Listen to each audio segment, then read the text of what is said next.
would you recommend that somebody earlier on in their career follow a path similar to yours where they go into a large corporation and jump into roles that they maybe are not quite ready for and learn? Or do you think it's more beneficial for somebody to work in a startup? It depends. It depends. They're both different. They're very different. And it depends on each one's personality. I went into a big company because there's so much more to learn. And in every area, because it's quite established, right? So there are a lot of people you can learn from. And you can go from it's one compartment to another compartment and become, learn more and more. In a startup, it is not as organized. It is a little more chaotic.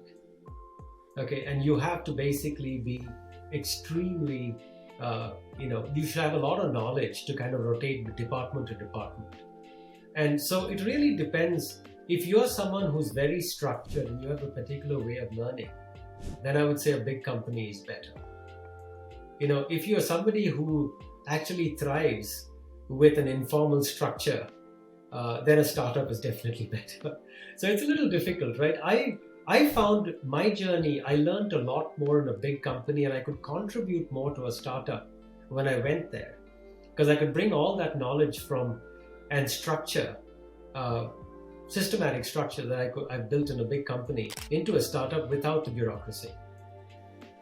Very good. I love that answer. And I think that's just wise words for somebody that I think there's a little bit of an overemphasis and excitement to join startups.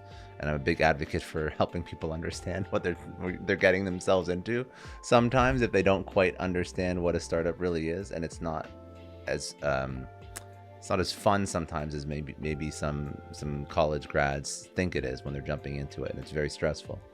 So let's talk about the thesis of what you've written.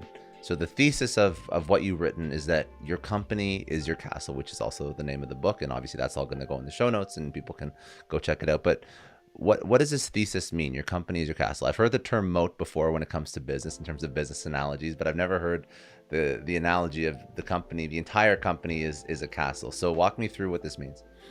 Yeah, so I asked the question, I actually read this in an article in Forbes, that why do 2/3 of all companies fail within 10 years?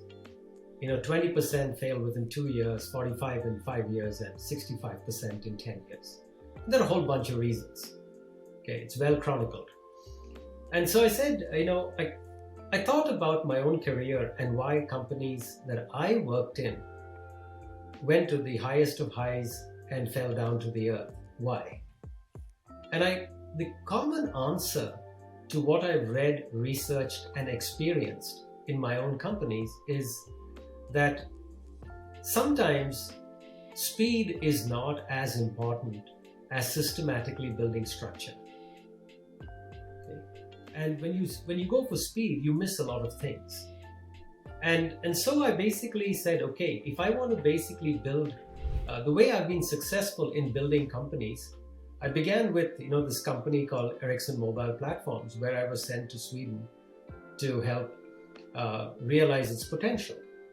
The company had invested a very large amount of money. We had nothing to show.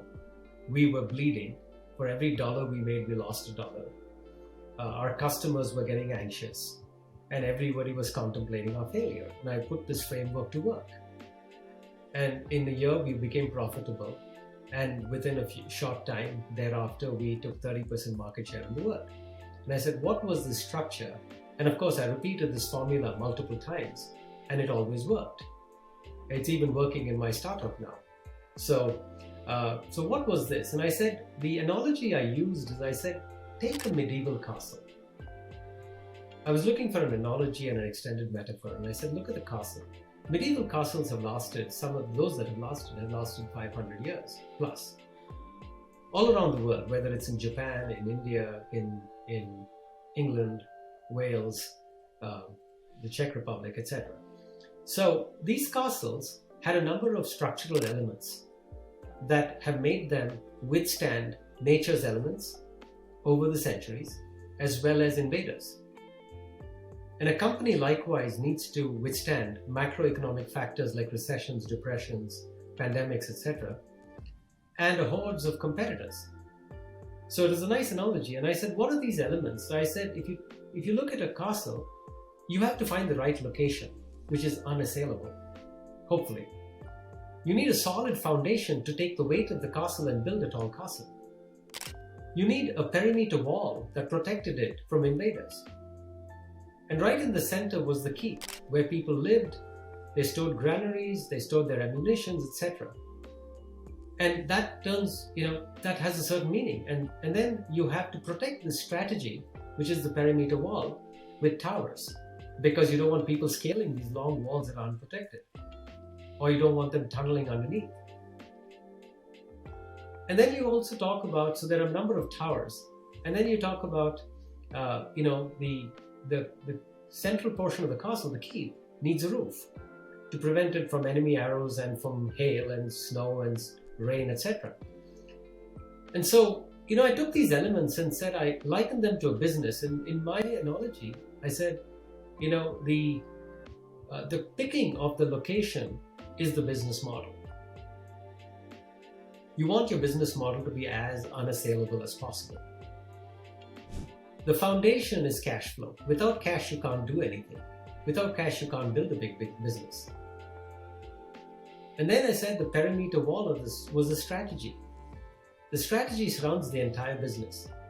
And that wall has to be protected by a number of towers. And those towers are product creation, products or services. It could be either products creation, product delivery, sales channels, and execution. Because if any of these fail, the wall is not going to stand for long. And the central portion of this castle, the keep, is the culture. Strategy is what you want to get done, but culture determines what you actually get done. And when culture falls, the entire castle falls, because it doesn't matter if the walls are standing. And so I talk about culture as the keep. And then the roof on the keep is stakeholder confidence. And there are three stakeholders. You have your investors, you have your customers, and you have your employees. And they're the triangle of trust. If you break the trust with any of them, you're toast. So I go on to explain how these elements actually build a very, very strong castle or a strong company, and how they're interrelated. And then the last part of my book is I talk about, now that you've learned to build a strong castle, and I give you a lot of recipes and checklists. But at the end of it, I say, now how do you basically build yourself to run such a castle? And that's the whole book.